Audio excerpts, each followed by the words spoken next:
All right, welcome to the Collector Car Podcast. Hope everyone's doing well out there. I wanted to give you a heads up for this podcast episode. Actually, I have two interviews. The first is with Mike from SEMA, so we'll get to that pretty quickly here. And then after that, we have Kevin from Los Angeles out in California, which is a really interesting place to help people get back on their feet. And one way to do that is through restoring really cool old cars, and they have an incredibly high success rate. So I wanted to be sure that you know that there were two episodes in this podcast so that you don't jump out too early. And then, as always, thank you for watching me, listening to me every week, and following my travels if you're on my newsletter blast. Now, you probably saw, if you are on my newsletter, that I did have a big announcement on Friday. I have a new book coming out called The Enthusiast Guide to Collector Cars, and I will talk more about that and have the official podcast launch version coming out next week, which I believe actually falls on Christmas Day. So I'm hoping to record that here shortly. I am coming over a cold, so I apologize for that. But for your Christmas travels, you can learn about my new book that's coming out. Unfortunately, I couldn't get it out in time for Christmas, but it will definitely be out in time for next Christmas. So enjoy the interviews. Imagine a journey so rare it only happened once. That's the spirit behind Once. Exclusive, one-time only adventures that will never be repeated. Our next experience, American Muscle Legends, takes you trackside with the most iconic cars in history, complemented by luxury accommodations and behind-the-scenes access you simply can't buy. Spots are limited. When it's gone, it's gone. You can learn more at discoveronce.com/muscle. All right, well, welcome to the Collector Car Podcast. I'm excited because I'm at PRI in Indianapolis right now, and I've got the guy with SEMA, Mike Spagnola. How you doing, buddy? I'm good, man. How are you? Now, Little Bird told me your nickname is Spags. It is Spags. That's an awesome nickname. I absolutely love that. I don't have a nickname. People, Greg. I need a better nickname. Yeah, so. I've been called worse things, but yeah. Yeah, me too. Yeah, a lot of guys call me Spags. So I have never been here before. I've been coming to Indianapolis for years. For a little background, I'm from the food industry, so I've been in this building for massive trade shows with massive booths, massive events, and it's amazing how similar they are because you have your vendors, you have all of those folks representing things. Tell everyone here a little bit, what is PRI and then the connection with SEMA? Yeah, so the PRI started off by some other guys. Steve Lewis was the founder of it, and it's the performance racing industry.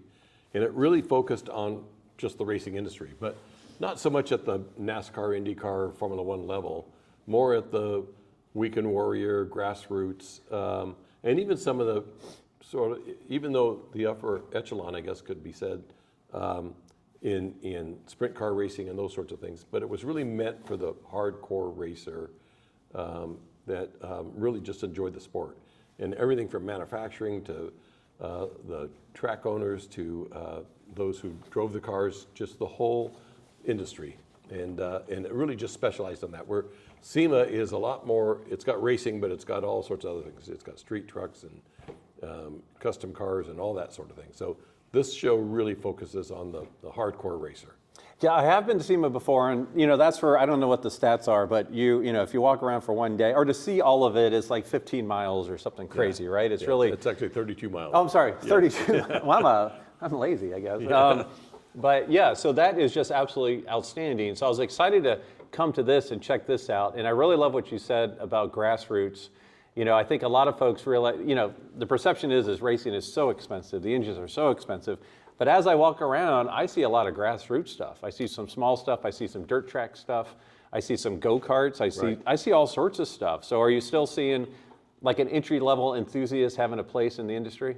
Yeah, for sure. I mean, obviously, and even whether you want to work on the cars, drive the cars, be the team owner, the marketing, obviously social media. What I love about our industry, people kind of think, well, if I want to be in the automotive industry, I love cars, but I don't want to get my hands dirty. I don't want to be a mechanic. I don't want to necessarily be a manufacturer. That if you can think of any business principle in any sort of business, the automotive industry is the same. Yeah. So my vice president of finance is a car guy, but he happens to be a bean counter. He happens to be the finance guy, right? Or the HR person, or any of those sorts of disciplines.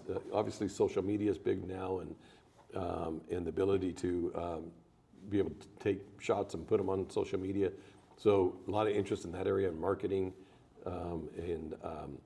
So again, any sort of discipline that you can think of within any sort of business you can do in the automotive industry. And I love to see that, because there's plenty of people that want to have something, want to be some part of the fabric of this industry, but aren't necessarily talented drivers or have the money for racing or those sorts of things. So, and then on the low end, it's really cool to see all these simulators now and where they're going. And it may sound expensive for a $10,000 simulator, but you don't break any parts. You don't have to put new tires on them. You don't have to replace the brakes. You don't crash into somebody and have to replace the body. They are so lifelike now. I just did one earlier today, and they're so lifelike now. And I've had the opportunity to do a bit of amateur racing myself, and it's incredible where those have come, and where they're going. I saw an article where some of the Formula One drivers were saying, don't waste your time now in karting, just go right to sim, because it's so real and it gets you into some sort of favor. I happen still like karts, and my kids ran karts, but my kids and I still do some amateur racing, and we practice on a sim. And it's amazing how well it does. That's really a great point, because I think it was Gran Turismo. One of those movies talked about a real life example, and it's so true, because you think $10,000, that's expensive, but that's probably 3 months of karting. Right. Better than me. That might be 2 weeks of karting for all I know. Yeah. But if the kids don't crash and break an axle or a spindle or something, that's so the entry point, and there's so many places that are popping up with their own sims that you can actually enjoy. Car clubs, social clubs, that kind of stuff. Yep. But yeah, it's been really amazing walking around here, because from my food world, it'd be cool because I'd see some competitors and I see what they're working on. And I know one of our big goals back in those days is like, where this competitor coming out with a new product? And I'd imagine that's very similar here, whether you're talking about, roller cams or exhausts or headers, whatever, because I know there's so much innovation in this industry, right? And so much of it, I would think, eventually shows up in the everyday cars, depending on the manufacturer, obviously. Yeah. One of the things I love about what we do is, I came from private business and in the automotive field, but to grow your business, you got to have more things to sell and more people to sell them to. Mm-hmm. And so SEMA has a garage or product development center where we help manufacturers develop products and take them to market. And we work with them on CAD data, we work with them on dyno testing and emissions testing and safety regs and all those sorts of things, depending on what the product is. And then the shows have you find more people to sell it to. So we really do incubate a lot more business. I mean, that's one of the goals of the SEMA PRI, is to bring buyers and sellers together to help incubate, grow the industry, grow the business. Well, it's so funny because everybody's looking for that golden ticket. It doesn't matter what the industry is. By that, I mean product, So it's going to be something innovative, something nobody's ever seen, maybe new materials, maybe a new process, maybe new technology. And I've seen that in my past, and I know that's probably amped up to 11 in this industry, right? Yeah, it is. And even sometimes, just as a hobbyist, you might go to put a part on your car and you think, gee, it doesn't really fit right, and how can I make it better? Or I wish they would have thought of this when they were doing that. And so, we hear a lot of those stories where they hadn't planned on being in our industry, but they were car enthusiasts, and they did install a product they weren't happy with and found a better way to make that widget. It's really fascinating, because if you think about racing, what allows me to switch out a part faster? What shaves off 100th or 1,000th of a second? I was walking by one of the vendors today, and he had a fan, exterior oil cooler fan, whatever, but he was talking about how quickly it ramps up in speed and how quiet it is and how much air force, So if you're just 5% better than the competition, and that's going to keep your car 5% cooler than the I love that aspect of it. You're dealing in millimeters of a second now, right? If you look at some of the racing. So, that's going on. And then there's plenty of opportunities just to work for a company, just to be part of a, we've got, SEMA shows 2,400 manufacturers. I think there's over 1,000 here. Yeah. And so there's, manufacturers these guys are always looking for people, and they're always looking for jobs. And, for me, I started off in a car dealership, literally sweeping the floors and being the delivery driver. Yeah. So, you can work your way up from those sorts of things. The one thing else I noticed, which I'm sure is true, is obviously we all know that over the last 40 years, a lot of manufacturing has gone overseas, cheaper supply and stuff. But if I had to make a bet, of all the industries, this industry here today has probably the most American-made stuff I've seen in a long time. Yeah, for sure here at PRI, Yeah. a lot of widget makers, a lot of American-made products, a lot of innovative machined products. I was almost say like any chassis, any Yeah. any custom exhaust, anything that's welded, any metal shaping, so much of that I would imagine For sure. probably within 6 hours a year. and for that even reason, the PRI show was not affected by the tariffs very much. Oh, yeah. And where the SEMA show was. So Sure. the SEMA show has a blend of American-made products, and some of the high-volume stuff was being made overseas. Now with tariffs and all those sorts of things, those manufacturers are starting to bring stuff back to America. I hear that story all day long about Yeah. products coming back to America and people trying to find foundries and casting places and machine shops that could do work for them. And it's going to take a little bit of time, but Sure. I'd say in the next 2 years you're going to see, we're already hearing it. We're already hearing about new factories being set up and all that sort of thing. You're going to see a lot more products back here in America. What's funny is the first 4 vendors I talked to were all based in either Minnesota or Wisconsin. Yeah. Literally, the first 4. I'm like, wow, that's interesting, So So anything that's kind of surrounds Detroit, Yeah. right? And, Yeah, yeah, and the for Great sure. Lakes and all that sort of stuff, has been up in that area for years, and all that manufacturing. If you think about anything to do with stamping or those sorts of products, or even injection molding, Yeah. a lot of those sort of products tend to be here from Indiana up through that area. I'll tell you the one thing I miss from the food industry to here, no free samples. No. I don't get my half a hot dog or my quarter piece of pizza while No. I'm walking around. So. Well, and a lot of stickers, though. A lot of nice stickers. Yes, and autographs. You can get some Autographs, a lot of yeah, autographs. posters and those sorts of things. But yeah, you're talking about guys that are making, especially in the racing industry. You can make a part that'll shave off a quarter a second, but it'll cost you $5,000. Yeah.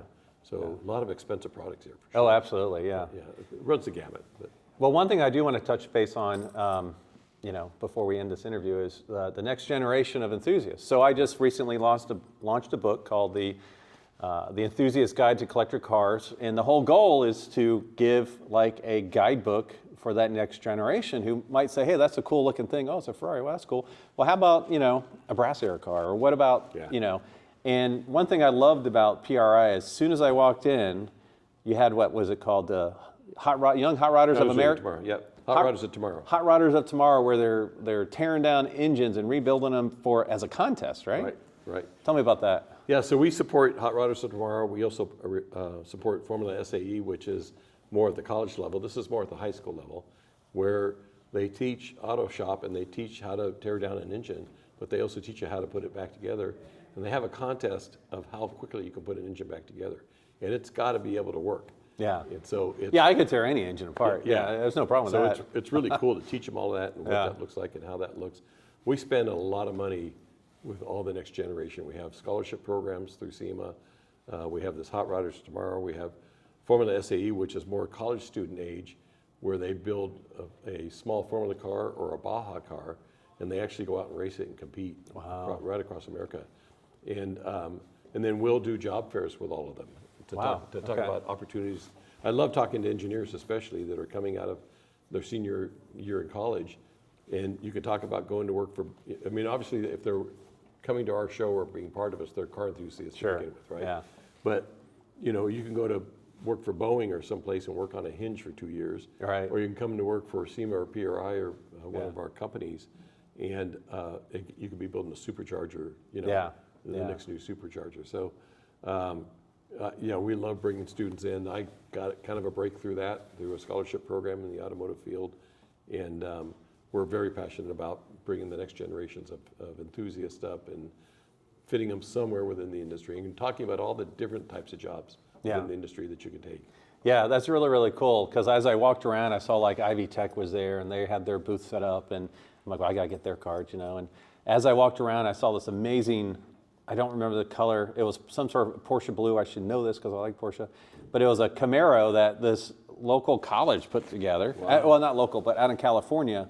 And it had the crazy rear end suspension, had the front end, it had carbon fiber pieces that the students made, and I'm going to as soon as we leave here, I'm going to do an interview with them to share, the guy that was in charge of it all.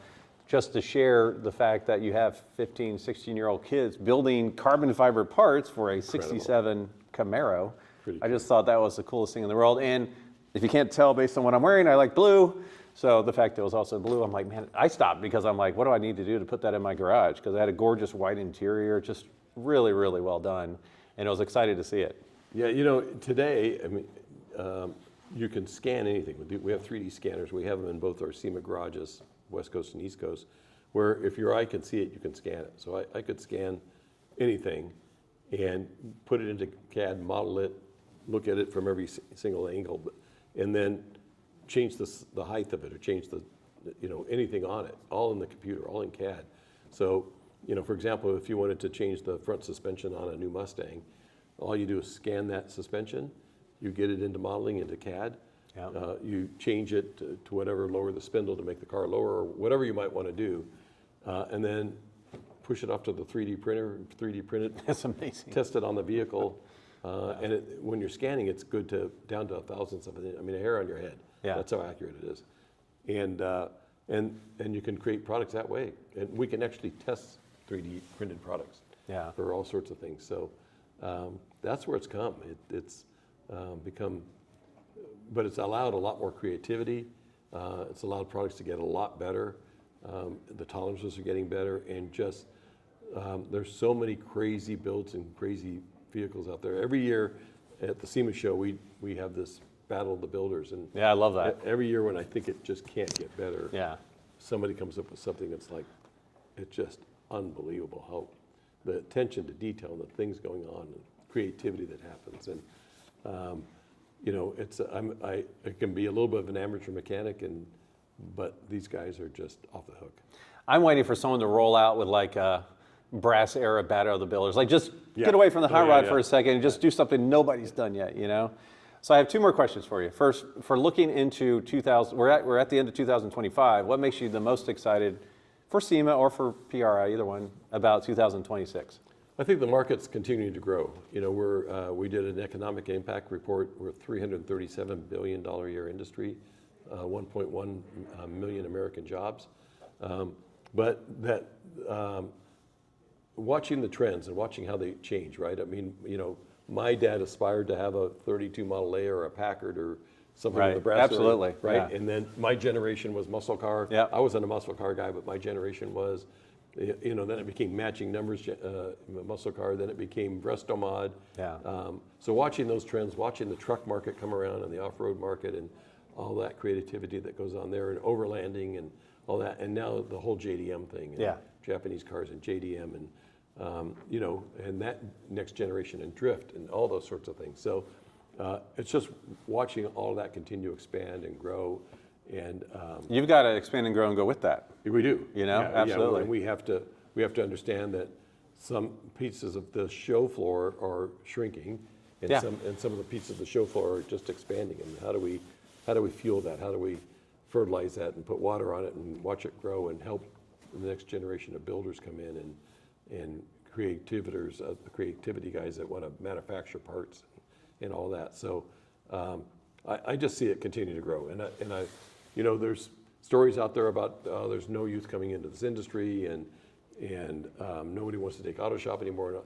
It's not true. I mean, there's plenty of great auto shops across America. There's plenty of young students that just want, men and women, that want to be in this industry and are passionate about it and liken it back to where I was 50 years ago. So you teed me up for my last question. You said you're not a muscle car guy, and then you hinted at JDM.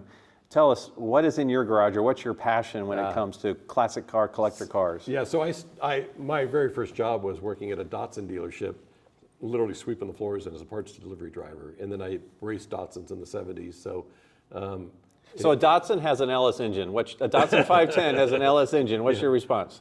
Yeah, it's not for me. Okay. Yeah. No, I'll do it. Maybe had an L16 and I'll put an L20 in it. Right. Side draft Webers or Solexes or those sorts of things. But I'm probably a little more. You're more vintage. More vintage look. Yeah, vintage look. Yeah. And so I tend to collect Japanese cars. I do have a 55 Chevy truck. If it's got wheels of any kind, I love it, right? But I do kind of harken back to the Japanese era. I have a brand new Nissan Proto Z, but I've also got a 70 240Z. I've got a couple of them, and 510s and Datsun Roadsters. I've got a 67 Solex model 2-liter Roadster that I'm restoring right now, doing a frame off on it. When I get time to work on it, I haven't had much lately, but it's almost ready to put back together. And so I tend to like those sorts of cars, and they're becoming collectible. They are, for sure. Yeah. The first series Zs now are really starting to take off, and I tend to have them original. But SEMA this year we had a full aluminum body 240Z, Series 1 240Z, and we had a full carbon fiber body 240Z. What was the engine? They were just showing the bodies in, in those. I wouldn't mind having a modernized 240Z, like a Restomod 240Z, tastefully done. Yeah. Did you see the Rad Rod 240Z? I did. I did with the big turbo on it. Oh my gosh, that thing was nuts. Yeah. Yeah. So I would probably, if I were going to build another 240Z, would probably put a still kind of purist 280Z, long block and 240Z head and triple Webers or something. Any Skylines in the collection? No Skylines, but I wouldn't mind having one. I just got to find room and time. Got to find room and time. Well, thank you so much for your time on the Collector Car Podcast. I really appreciate your time, Mike. Yeah, thanks for having me. Yeah, great talking to you. All right, so I have Kevin Darwish here. How you doing, Kevin? Very good, thank you. How about you? Good. So I just interviewed the CEO of SEMA, and I actually brought this car up during the interview because, it's all about engaging the next generation of kids. Yeah. Well, tell me, what are we looking at first from a car perspective, and then how are kids involved? So this is a 1968 Camaro. It is a carbon fiber wide body drift car. So yes, you heard it, 68 Camaro drift car. And it's got a blueprint engine, it's got a blower from Magnuson. As you can see, we're in the Magnuson booth. We have a Detroit Speed front subframe. We have QA1 that hooked us up for the rear coilovers with the cantilever system. And as you mentioned, students. So this car was built by students in Los Angeles at the Los Angeles Career Center in Lancaster, California. It's a nonprofit vocational program that caters to at-risk youth, foster care, all that. Those people, there's a lot in California, unfortunately. And we teach them all the automotive trades. So auto body, paint, mechanics, they learn how to weld, they learn how to do CAD design, they learn how to work 3D printers, a plasma table, we're getting a laser table now. They learn how to do molds, they're making carbon fiber, composites. So they're really learning everything. They're paid to do it. They're paid $18 an hour to be there. 97% are graduating and 95% are graduating with jobs in aerospace. So it's a really awesome program, and they got to build a car. Not only did they get to build a car that went to SEMA, we built 3 cars that went to SEMA, and they actually got to go to SEMA and see people's reaction seeing these cars. So who gets to do that? I started going to SEMA, I was 17 years old, and I'm finally brought a car that I helped build 21 years later. Well, this is amazing. I've got chills up my spine. Just hearing this story is unbelievable. Now, as this post, we're at the end of 2026, but there's still a chance 25, we're at the end of 25. I'm sorry, end of 25. But there's still a chance for December giving, end of year giving. So if you would like to give to this wonderful organization, the link is in the podcast description. Please click it, please support it. You heard the results, 97%. Go over the results again. So 97% are graduating, and 95% are graduating with jobs all over, especially in aerospace. But we got some that have gone to PPG. We have, there's a Porsche builder, very renowned Porsche builder. Rod Emery?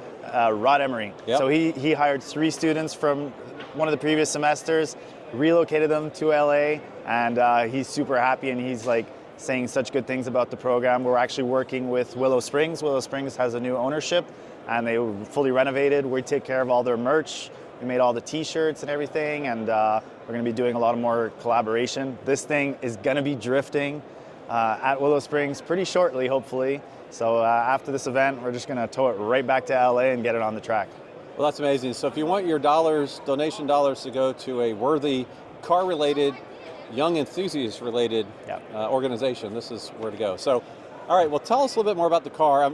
Is it an LS engine? So yes, it is a Blueprint LS3 based engine, and we have the Magnuson 2650. It has a Magnum T56 by TIC Performance.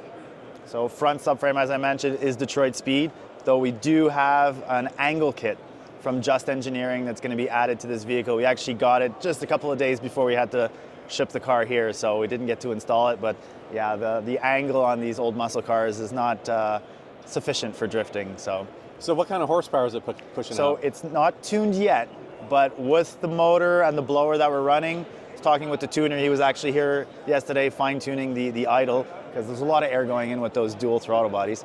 We're hoping for roughly 800 at the wheels, so probably close to 1,000 at the crank.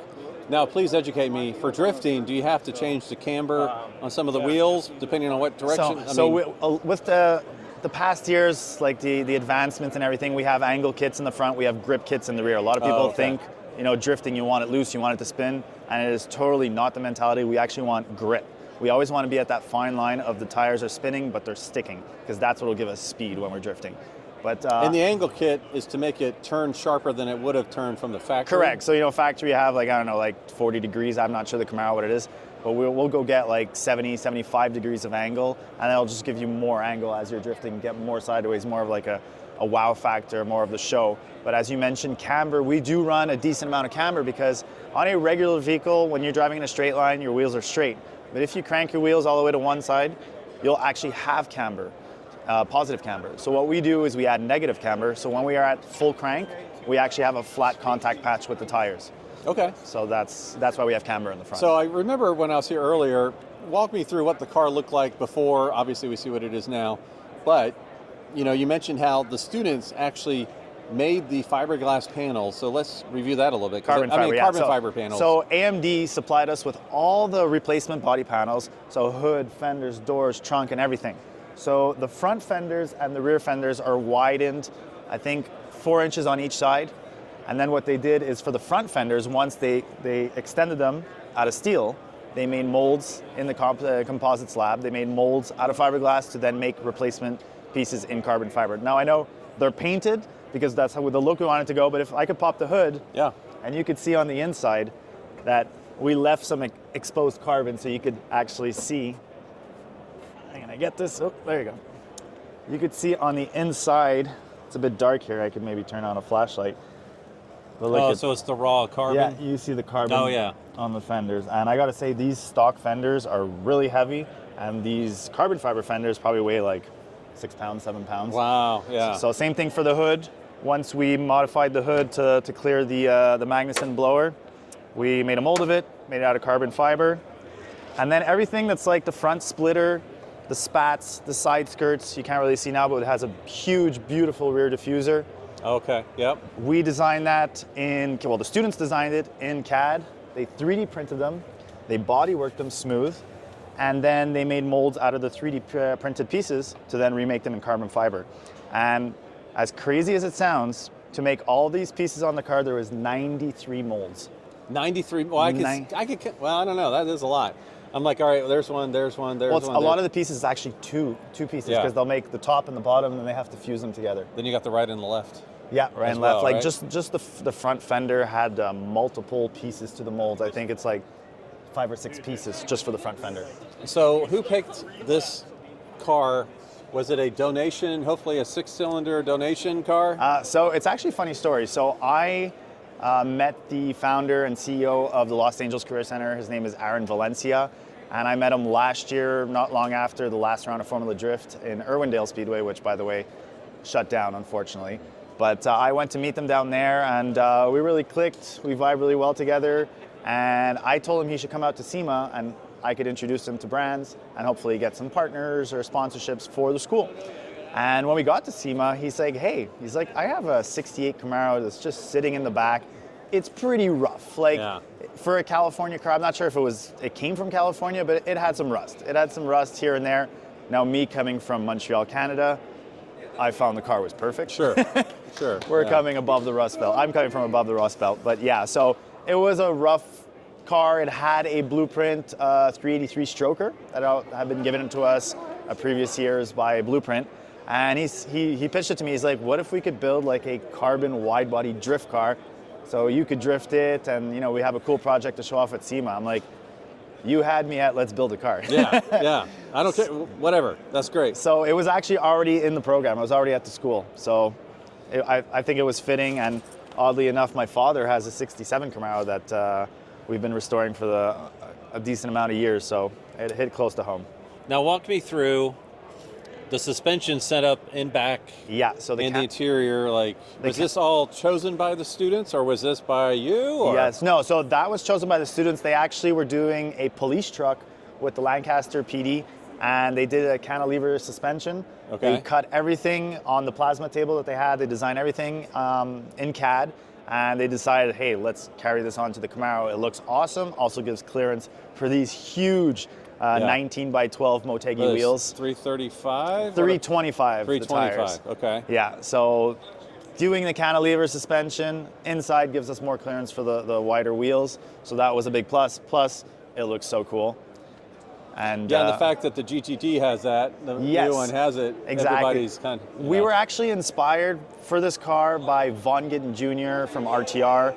He built at least 10 years ago his, I forget what year, if it's a 71 Mustang. I think he calls it the RTR X, and he has a very similar setup. And I was actually with him a couple of weeks ago, and I was showing him images of the cantilever, and he's like, "Oh my God, thank you for showing me that. That's so cool." But so, one important question here is who chose the color combo? Because I love it. So, Aaron, the CEO, was driving in LA, and he saw a Porsche in this color, a new one, and then by doing some research, we also found out that it's a color from the 50s. Okay. So he chose the color. What's the color? What's the name? Mason Blue, MEISSEN Blue. A classic 356 color. Yeah, so from the 1950s, exactly. And when he showed me the color, to be honest, I was like... I think it's Mason. Mason, yeah. It's one of those. I wasn't too sure about the color scene in the rendering. I'm like, I'm not sure, but okay. And once I saw it in person, I'm like, I'm so happy that we went this color. And I think everybody at SEMA, that's all we were hearing is, oh my God, this color is amazing. Oh my God, this color suits it. I think that the color really ties well with the carbon fiber and makes it pop. Well, it does, and it's different and it's tasteful. Yeah. And I'm sure the kids love it. Yeah. So. And the seats are NRG Prisma. They help the school out a lot. They've donated so many seats. So we've been building a lot of drift cars to go fool around at the track with the students. And so we hooked this up we found these seats, oddly enough, we painted the cage and we got the seats afterwards. Oh, wow. So we went to pick up the seats and we saw the seats and we're like, oh my God, that looks very similar to the color of the cage, and it ends up being almost identical. That's perfect, yeah. And the same thing for the belts. He had these, and we're like, we took some black belts, we took some blue belts, and we're like, you know what? These belts look almost like identical to the color, so it was just fitting. We had to put it. That stands out a lot. Now, where will this car be seen next? So we're taking it back to LA, probably at Willow Springs, I was mentioning. It's probably going to be the first place we're going to test it on the track. Okay. And get this thing sideways. We do have to tune it first. So our Down Low Motorsports, Dustin Hodges, is going to be tuning this thing. Hopefully we'll make that 800 wheel horsepower, as I was saying. But do you have a project for the students for next year lined up? We have So Toyo was so in love with this project. They love the work. They're like, we want you guys back with the build next year. Same thing for Boot Barn. We built a square body truck for Boot Barn.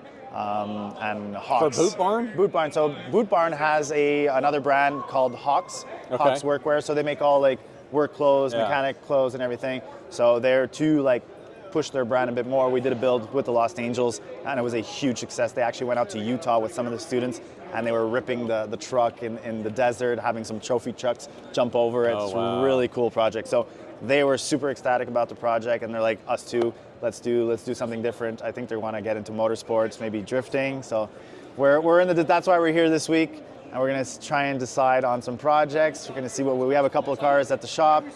Well, we have to decide quickly. I heard a rumor one of the cars is a '65 Mustang. We do have that sitting in the yard. That's one option. And is it a fastback convertible coupe? It's a coupe. It's a coupe. So I sort of like it. It makes me think a little bit of the Unicorn that Ken Block built years ago, and I love that car. So it could be not something the same, but maybe something inspired by the Unicorn with our flair as we did on the Camaro. So hopefully we'll know very shortly, because as we found out this year, SEMA comes in a flash. This car was mainly done we started in January, but like the main bulk of it was done in like the last 3 months, 3-4 months. So Here's my request for colors, and you're going to laugh at me, but it goes really well with this car. okay, Factory springtime yellow, light yellow. canary yellow, like Not that bright. Okay. Very, very subtle. okay. So it would look so cool. I don't know what the plans are for this car, but to have or maybe another cool Porsche color. Who knows? Yeah. So But yeah, this one hopefully will be you'll be seeing it sideways on the track very shortly. well, thank you so much for your time today. Thank you very much.